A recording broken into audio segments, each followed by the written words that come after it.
अपन budget से सिर्फ 1 week दूर हैं और अपना बजट जो है आपकी बार किस तरह आने वाला है, क्योंकि मार्केट जिस तरह से मूवमेंट कर रहा है, उस तरह से बजट पे क्या इम्पैक्ट पड़ेगा, बजट क्या इम्पैक्ट डालेगा मार्केट में, इस चीज़ पर मैं डिटेल वीडियो आज बना रहा हूँ बजट के ऊपर कि आपको बजट को किस तरह से ट्रेड करना है, क्योंकि बहुत अच्छी खासी अपॉर्चुनिटी आपको मिल सकती है। लेकिन वो अपॉर्चुनिटी आप तभी ग्रैब कर पाओगे जब आपको अच्छी तरीके से पता हो, एक आपको पूरा हिस्टोरिकल एनालिसिस पता हो, हिस्टोरिकल डेटा पता हो। इसलिए ये वीडियो ज़्यादा स्पेशल है, क्योंकि इसमें मैं पिछले 5 साल का आपको डेटा भी दिखाऊंगा कि किस तरह से बजट पे मार्केट ने परफॉर्म करा है, उसके बाद क्या हुआ है और बजट से पहले क्या हुआ है, वो सब डिटेल में जानेंगे।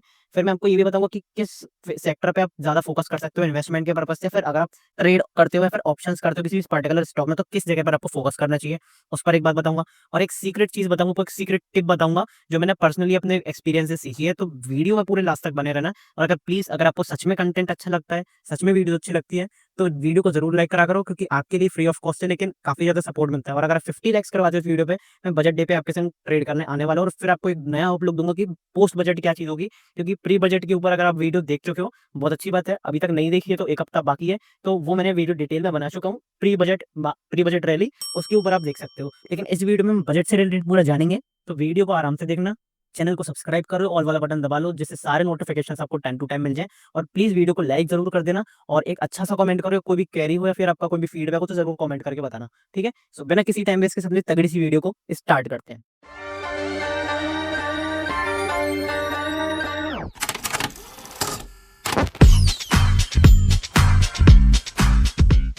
सबसे पहले आपको मैं एक चीज़ दिखाना चाहूँगा कि एक्चुअली मार्केट करता किस तरह से बिहेव करता है। देखो बजट के टाइम पे बताऊँ क्या होता है, विक्स, क्योंकि बजट एक नोन इवेंट है, सबको पता है कि इवेंट और अननोन इवेंट क्या होता है। मैंने डिटेल वीडियो यूट्यूब पे बना रखी है, उसे जाकर जरूर देख लेना।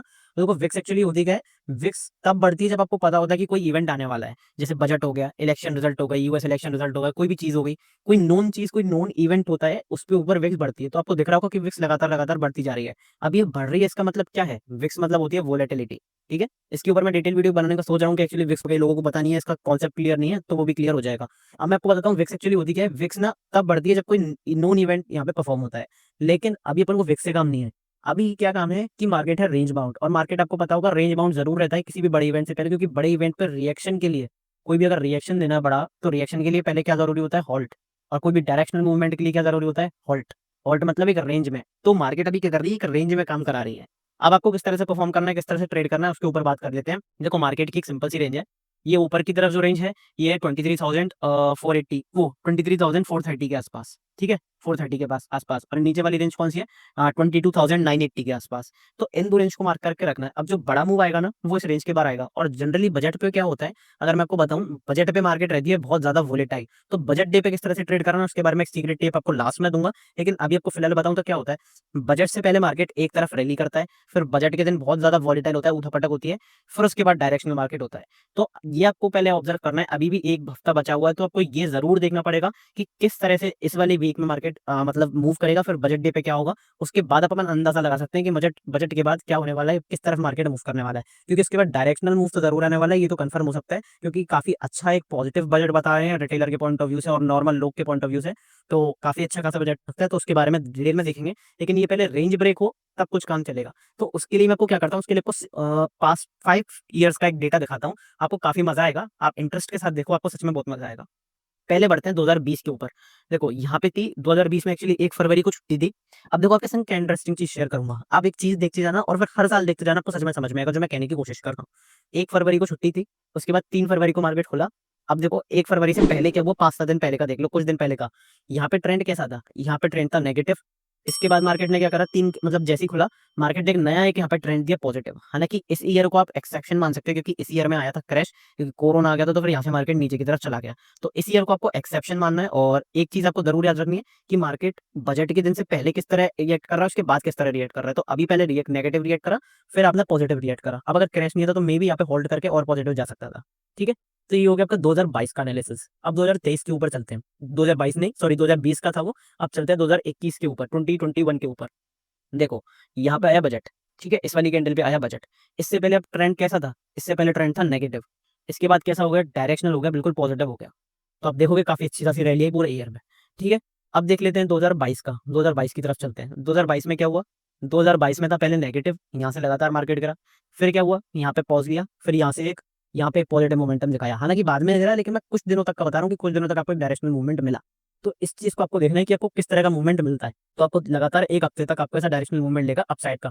मतलब अगर अपोज़िट डायरेक्शन मिल रहा है, ये चीज़ मैं दिखाना चाह रहा हूँ कि बजट से पहले किस तरह रिएक्ट कर रहा है इस वाली डायरेक्शन में, फिर बजट के बाद अपोज़िट डायरेक्शन में। तो मतलब बजट से पहले और बजट के बाद दोनों कौन-सी डायरेक्शन है? अपोज़िट डायरेक्शन है। तो ये चीज़ अपन को ध्यान रख के चलनी है और अभी तक तीनों सालों में ऐसे ही अपन को देखते हुए मिला है। अब बढ़ते हैं 2023 की तरफ। ये 2023 में क्या था? 2023 में आप देखोगे यहाँ पे नेगेटिविटी थी। देखा? यहाँ पे नेगेटिविटी थी, गिर रहा था मार्केट, गिरा, गिरा, गिरा, गिरा, गिरा। फिर क्या हुआ अचानक से? यहाँ पे आ गई पॉजिटिविटी, यहाँ पे एक मार्केट ने अच्छा खासा जंप दिया। ठीक है? तो ये अपने को एक डायरेक्शन देखने को मिला। फिर बढ़ते हैं अपन 2024 की तरफ। अब क्योंकि 2024 में 2 बजट निकले थे, एक इंटरिम बजट था और एक मेन बजट था, क्योंकि इलेक्शन वाला ईयर होता है, सबको पता है। अब देखते हैं इसमें क्या हुआ। इसमें अपन को देखने को मिला पॉजिटिव ट्रेंड। अगर आप नहीं, नेगेटिव ट्रेंड, सॉरी। यहाँ से आप देखोगे तो यहाँ पे अपन को नेगेटिविटी देखने को मिली। फिर उसके बाद मार्केट ने क्लियर कट यहाँ पे पॉजिटिव डायरेक्शन में ट्रेड दिया। तो अभी तक अपन को जितने भी अपन ने 5 बजट देखे, 4 बजट देखे, सब में आपको अपना पॉजिटिव ये चीज़ देखने को मिल रही होगी कि बजट के दिन से पहले 5-6 दिन में जो भी ट्रेंड होता है, उसके अपोजिट आपको बजट के बाद देखने को मिलता है। ठीक है? अब ऐसा क्यों है? ये सिर्फ ट्रैप्स वगैरह रहते हैं, जो बड़े-बड़े ट्रैप्स करते हैं, तो आपको सिंपल सा, अगर आप कई टाइम से ट्रेड कर रहे हो तो आपको समझ में आ रहा होगा। अब देखते हैं यहाँ पे क्या हुआ। यहाँ पे आया पॉजिटिव ट्रेंड, यहाँ पे भी नेगेटिव ट्रेंड आया। ठीक है? यहाँ से मार्केट गिरा। फिर जब बजट के दिन क्या हुआ? Positive trend. इसके बाद तो ये चीज़ होती है कि आप किस तरीके से ट्रेड करते हो। तो एक अपना 5 ऑन 5 कंक्लूजन निकला है, एक गजब का एनालिसिस निकल के आया। 5 ऑन 5 या फिर 6 ऑन 6 कह सकते हो, क्योंकि 2024 में 2 बजट निकले। तो क्या रिजल्ट निकल के आया कि बजट डे, ठीक है? बजट डे पे मार्केट रहेगा वोलेटाइल और उसके 1 वीक पहले तक जो भी डायरेक्शन रहेगी, उसके अपोजिट डायरेक्शन उसके बाद रहेगी 1 वीक तक। समझ में आया? मतलब बजट के दिन तो वोलेटाइल रहेगा, उसको तो छोड़ दो। उससे पहले क्या रहेगा? 1 वीक तक जो भी डायरेक्शन रहेगी, बेसिकली उसके बाद ऐसे चांसेस है कि बजट के बाद वो डायरेक्शन अपोजिट हो। तो अभी क्या कर रहा है कि मार्केट लगातार-लगातार गिर रहा है, ठीक है? तो अब अपन को किस तरह से प्ले करना है, गिरने दो, गिरने दो। अभी आप क्या कर सकते हो, अभी आप इंट्राडे के लिए ट्रेड कर सकते हो, स्कैल्पिंग के लिए ट्रेड कर सकते हो। लेकिन बेसिकली बजट के बाद आपको थोड़ा-सा डायरेक्शनल मूवमेंट मिल सकता है, उसके चांसेस थोड़े ज़्यादा है, ठीक है? तो उस तरीके से आपको हिस्टोरिकल डेटा देखना पड़ता है, समझना पड़ता है। तो इसलिए मैंने आपको समझाया है, दिखाया है, जिससे आपकी काफ़ी हेल्प हो, ठीक है? तो अगर ये एनालिसिस अच्छा लगा हो, काफ़ी मेहनत लगती है इस एनालिसिस को ढूँढने में, ट्रेड करने में, तो अगर आपको सच में एनालिसिस अच्छा लगा हो तो वीडियो को अभी तक लाइक कर देना, और अभी तक लाइक नहीं करा है तो, ठीक है? तो ये तो अपना हिस्टोरिकल डेटा एनालिसिस हो गया। दूसरी तरफ चलते हैं, क्या कहते हैं, सेक्टोरियल एनालिसिस की तरफ, कि सेक्टोरियल एनालिसिस में क्या कहना चाह रहा हूँ। देखो, अगर आप सेक्टर्स के एनालिसिस देखोगे तो आपको मैं एक चीज़ बताता हूँ, बजट पे किन-किन सेक्टर पे फोकस करा जाता है। बजट से मेनली 2 से 3 सेक्टर पे फोकस करा जाता है। कौन से सेक्टर है? पहला सेक्टर है रेलवेज़, ठीक है? दूसरा सेक्टर कौन-सा है? दूसरा सेक्टर है पीएसयू सेक्टर, पीएसयू बैंक्स वगैरह सारे डिफेंस सेक्टर। तीसरा सेक्टर कौन-सा है? तीसरा सेक्टर आपका है, अगर मैं आपको एग्ज़ाम्पल बताऊँ तो काफ़ी सारे ऐसे सेक्टर में मतलब काफ़ी हेल्प होती है। लेकिन अगर आप एनर्जी वाले सेक्टर देखोगे तो आपको एनर्जी वाले सेक्टर में काफ़ी हेल्प देखने को मिलती है, ठीक है? तो कौन से सेक्टर हो गए? पीएसयू सेक्टर, एनर्जी सेक्टर और रेलवे सेक्टर। अब आपको सर्विसेज़ और रेलवे, मतलब वो सर्विसेज़ का मतलब तो एक ही होगा जो नॉर्मल सर्विसेज़ प्रोवाइड कर रही हैं। तो ये 4 सेक्टर आपके लिए काफ़ी हेल्पफुल है। अब क्योंकि देखो ये ज़्यादातर सेक्टर जो है वो अपने सपोर्ट पे हैं, तो अगर यहाँ से बाउंस मिला तो काफ़ी अच्छा खासा एक बाउंस कैरी फॉरवर्ड यहाँ से हो सकता है। क्योंकि देखो सर्विसेज़ सेक्टर देखोगे आप ऑलमोस्ट बाउंस पे है, ठीक है? अब आपको मैं दूसरा सेक्टर दिखाता हूँ, एनर्जी सेक्टर देखो, एनर्जी सेक्टर अपने सपोर्ट के आस-पास है। अगर मैं आपको दिखाता हूँ, सपोर्ट के आस-पास कैसे है? तो देखो यहाँ पे सपोर्ट लिया, यहाँ पे सपोर्ट लिया, यहाँ पे भी इसके यहाँ पे आया, लेकिन अगर ये यहाँ से कहीं आके सपोर्ट लेने की कोशिश करता है तो एक पॉजिटिव मोमेंटम मिलेगा। और जो सोलर से रिलेटेड, विंड एनर्जी से रिलेटेड स्टॉक्स रहते हैं, उसमें ट्रेड की भी अच्छी खासी अपॉर्चुनिटी फाइंड आउट कर सकते हो। जैसे कि सुज़लोन वगैरह का अच्छा शेयर है, तो उसके बारे में भी आप देख सकते हो, ठीक है? अब ये चीज़ ऐसे हो गई। अब मेटल शेयर का तो मेरे को भी ऐसा अंदाज़ा नहीं है, क्योंकि मैं मेटल शेयर के बारे में कुछ कहूँगा नहीं। पीएसयू सेक्टर, पीएसयू सेक्टर को अगर आप देखोगे तो पीएसयू सेक्टर अपने सपोर्ट पे था, एक फेक ब्रेकडाउन करके सबको ट्रैप करा, फिर उसके बाद यहाँ से रिटेस्ट करना है। तो इस तरह का सेटअप अगर इस ट्रेंड लाइन को तोड़ता है तो यहाँ पे पॉजिटिव मोमेंटम आएगा। तो इन 3 सेक्टर के ऊपर आपको, 3 से 4 सेक्टर के ऊपर आपको काफ़ी अच्छा खासा एक जोर देके रखना है। कौन से सेक्टर है? अपना पहला सेक्टर है रेलवे सेक्टर, फिर अपना कौन-सा सेक्टर है? एनर्जी सेक्टर, और कौन-सा सेक्टर है? पीएसयू सेक्टर, और कौन-सा सेक्टर बताया था मैंने? जो बाकी का एक, मतलब एनर्जी से रिलेटेड, रेलवे से रिलेटेड और पीएसयू से रिलेटेड। तो इन सारी चीज़ें, सेक्टरों को आप देख के रख सकते हो। एक डिफेंस सेक्टर है, उसको देख के रख सकते हो। तो ये काफ़ी सारे इंपॉर्टेंट सेक्टर्स हैं, जिनके ऊपर आप अच्छा आउटलुक क्रिएट कर सकते हो, अच्छी तरीके से ट्रेड की अपॉर्चुनिटीज़ फाइंड आउट कर सकते हो। तो वो चीज़ें आपको ज़रूर यहाँ पे देख के रखनी पड़ेंगी। अब एक बढ़ते हैं कि मेरा जो पर्सनल ऑब्जर्वेशन है, मेरा पर्सनल एक्सपीरियंस है कि किस तरीके से आपको ट्रेड करना है बजट के दिन पे, किस तरीके से आप प्लान कर सकते हो बजट के दिन पे। अब अगर मैं आपको सच में बताऊँ तो बजट का दिन होता है हाइली वोलेटाइल। ऐसा क्यों होता है, मैं आपको उसका भी रीज़न बता देता हूँ। उसका एक सिंपल सा रीज़न क्या है, क्योंकि देखो बजट में ना अलग-अलग चीज़ों के ऊपर बजट निकलता है। रिटेलर के लिए निकलेगा, अलग जो कॉर्पोरेट है उनके लिए निकलेगा, अलग-अलग टैक्सेस, अलग-अलग रेजाइम्स निकलेंगे। तो उससे क्या होता है, कोई भी अच्छी अच्छी न्यूज़ आ गई, मार्केट सीधे 200 पॉइंट 2 कैंडल में पंप कर जाएगा। कोई खराब न्यूज़ आ गई, 300 पॉइंट डंप कर जाएगा।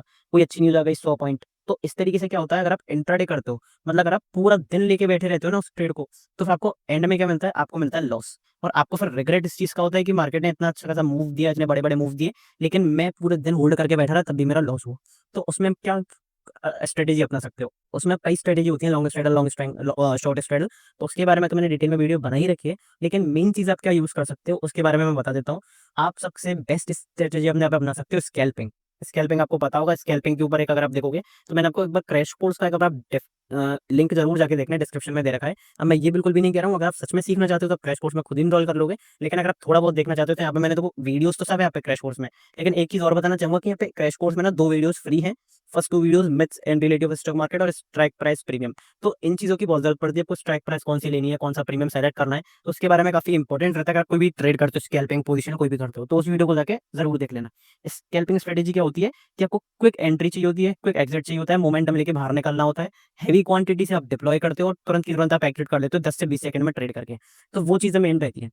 तो अपन अब टोटल अगर मैं आपको बताऊं तो इसमें आपको स्कैल्पिंग आपके लिए बेस्ट स्ट्रेटेजी रह सकती है। ये इसलिए ही है जिससे कि आप क्विक मोमेंटम लेके लो। कोई अच्छी न्यूज आई, आपने अच्छा खासा ट्रेड करा, 60 पॉइंट निकाले, एग्जिट कर गए। कोई खराब न्यूज आई, 70 पॉइंट निकाले, एग्जिट कर गए। मल्टीपल ट्रेड्स में आपको एंटर करना पड़ेगा, लेकिन आपको जो प्रॉफिट के चांसेस है वो बहुत ज्यादा होंगे और आपको जो रिस्क है वो मिनिमम होगा, क्योंकि इसमें स्टॉप लॉस जो होता है बहुत छोटा सा लगता है, तो आपका रिस्क जो है वो मिनिमम होगा। और मैं पर्सनली बजट के दिन अगर वॉलेटाइल इंस्ट्रूमेंट पे ट्रेड करता हूँ तो मैं स्कैल्पिंग ही करता हूँ, मैं इंट्राडे या पोजिशनल नहीं करता हूँ वहाँ पे। बजट के बाद आप किस तरह से प्ले कर सकते हो, बजट के बाद आप पोजिशनली एक डायरेक्शनल जो ट्रेड है उसको ले सकते हो, डायरेक्शनली प्ले कर सकते हो, वो आपके लिए काफी इंपॉर्टेंट रहेगा। ठीक है, तो मेन चीज यही थी। आई होप आपको समझ में आया होगा अच्छे से और अच्छी तरीके से। अगर आप सच में कोई न्यूज ट्रैक करना चाहते हो, सारी आपको अपडेट्स चाहिए, सारे ट्रेड सेटअप, मेरी पर्सनल पोजीशन, सब कुछ आपको देखनी है। आज भी मैंने पर्सनल पोजीशन बनाई है, शेयर करी है। जब भी ट्रेड एग्जिट करता हूँ उसको भी शेयर करता हूँ। और आप पीएनएल देखना चाहते हो मेरा, सारे पीएनएल वगैरह मैं शेयर करता हूँ जब भी अपने ट्रेड्स काटता हूँ। ये पीएनएल शेयर करा, सारी चीजें शेयर करी, सब कुछ यहाँ पे शेयर करता हूँ। लेकिन वही है कि आप ज्वाइन हो कि नहीं। अगर आपको सच में ज्वाइन करने का टेलीग्राम ऐप ज्वाइन करना चाहते हो तो सिर्फ और सिर्फ लिंक से ही करना, डिस्क्रिप्शन और कमेंट बॉक्स या फिर चैनल के लिंक से। क्योंकि मेरा टेलीग्राम चैनल क्या है, मेरा टेलीग्राम चैनल प्राइवेट है। तो आपको सर्च करने पे फेक चैनल मिल जाएंगे, लेकिन असली चैनल नहीं मिलेगा। तो टेलीग्राम जरूर ज्वाइन कर लो और पर्सनली कॉन्टैक्ट कर सकते हो। चैनल पे जाके आपको सबकी लिंक मिल जाएंगी, Telegram, crash course, one on one live session, contact person, सब चीज़ों की। तो वहाँ पे आप सब चीज़ें देख सकते हो और कॉन्टैक्ट कर सकते हो। तो मिलते हैं अगली वीडियो में। और अभी अगली वीडियो प्रोडिक्शन के ऊपर आएगी, एनालिसिस के ऊपर आएगी, अपना पर्सनल गेम प्लान भी बताऊंगा अगली वीक के लिए। तो बने रहना चैनल पे, चैनल को सब्सक्राइब करके जरूर रख लेना और ऑल वाला बटन दबा लेना। ठीक है, तो मिलते हैं अगली वीडियो में, तब तक के लिए टेलीग्राम जरूर ज्वाइन कर लो।